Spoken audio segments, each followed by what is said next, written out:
After people were separated from God, they had to live in a world that was very broken by sin. People became very angry, hateful, and violent. Just like Adam and Eve hid in the garden, people tried to hide their sin. They pretended as if nothing had gone wrong and that everything was okay, but it wasn't. And God had to constantly remind us what sin truly deserves: death.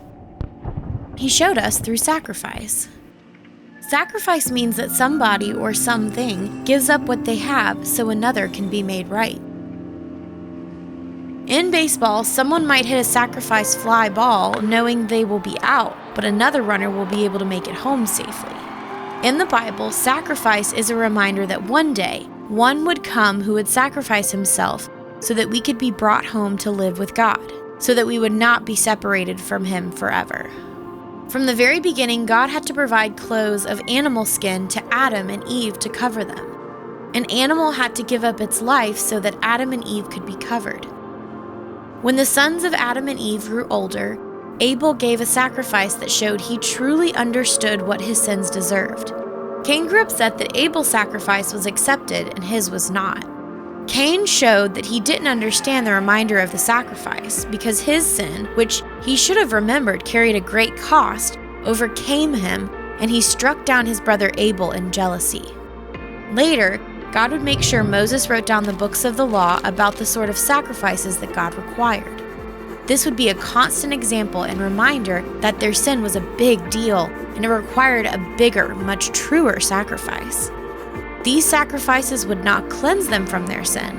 Instead, they pointed to a future big sacrifice that would bring cleansing from sin.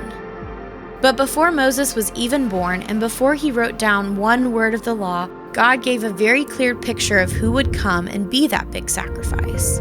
He showed this picture of what he would do by testing Abraham's faith. God told Abraham to take Isaac, his promised son, to the mountain, and there he was to sacrifice him.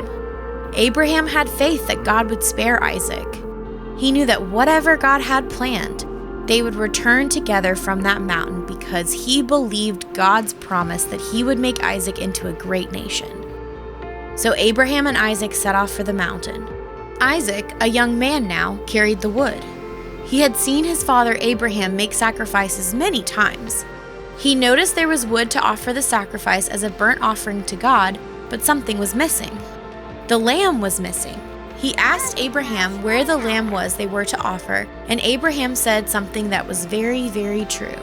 He said, God himself will provide the lamb. Abraham and Isaac continued to the mountain. Abraham continued to do exactly what God had commanded, but as he raised the blade, an angel stopped him. The angel told him that God had seen that Abraham was willing to sacrifice the child of promise, his own son. God provided a ram that was caught up in the thicket. Abraham ended up sacrificing this ram instead. God did not mean for Abraham to go through with the sacrifice of Isaac.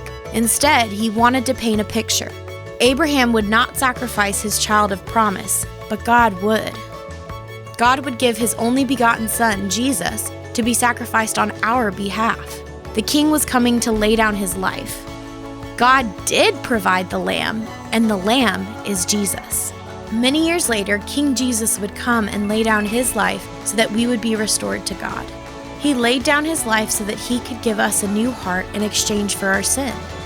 He took our place and the punishment our sin deserved so that we could be given grace by God the Father.